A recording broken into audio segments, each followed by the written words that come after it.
250 years ago today, on May 17, 1776, the Second Continental Congress called for a day of humility, fasting, and prayer. Just weeks before they declared independence, our founders didn't stride forward in pride. They knelt. They asked for God's mercy. They asked for his guidance because they knew that the cause before them was beyond their own strength. Now today, exactly 250 years later, we gather here on the National Mall to do the same, to give thanks, to ask for forgiveness, and to humbly ask once more for God's mercy and guidance as we enter the next 250 years of this republic. Now, our founders knew their time was short. They knew that the road ahead was uncertain. But the foundation of our independence is our dependence upon the Supreme Soul, who's the Supreme Controller.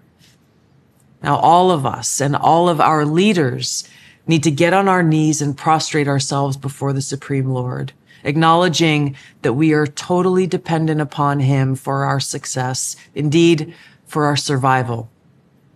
Now, too often leaders in this world have our eyes covered by pride born out of our relative power, fame, or authority. We lose sight of the fact that we are tiny and our time on this planet is extremely short. And yet we see ourselves as the controllers competing with each other over who is number one. But the truth is, there's only one number one, and that's God. Our leaders 250 years ago knew this. They knew that we could not rely on our own strength, our own fame, our own power, our own intelligence, but we're completely dependent upon God's favor.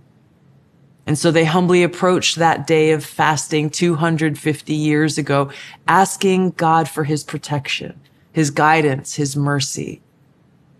We are at this time totally dependent upon God to light our path so that we can successfully navigate the troubled waters that we are in into a future where our children and their children and generations for hundreds and thousands of years can live in peace, freedom, and prosperity.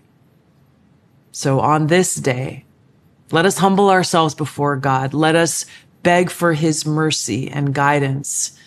Let us be willing to forgive those who have offended us as we ask God to forgive us for our trespasses. And let us all today, in the privacy of our own homes and hearts, take shelter in God's love and remember him.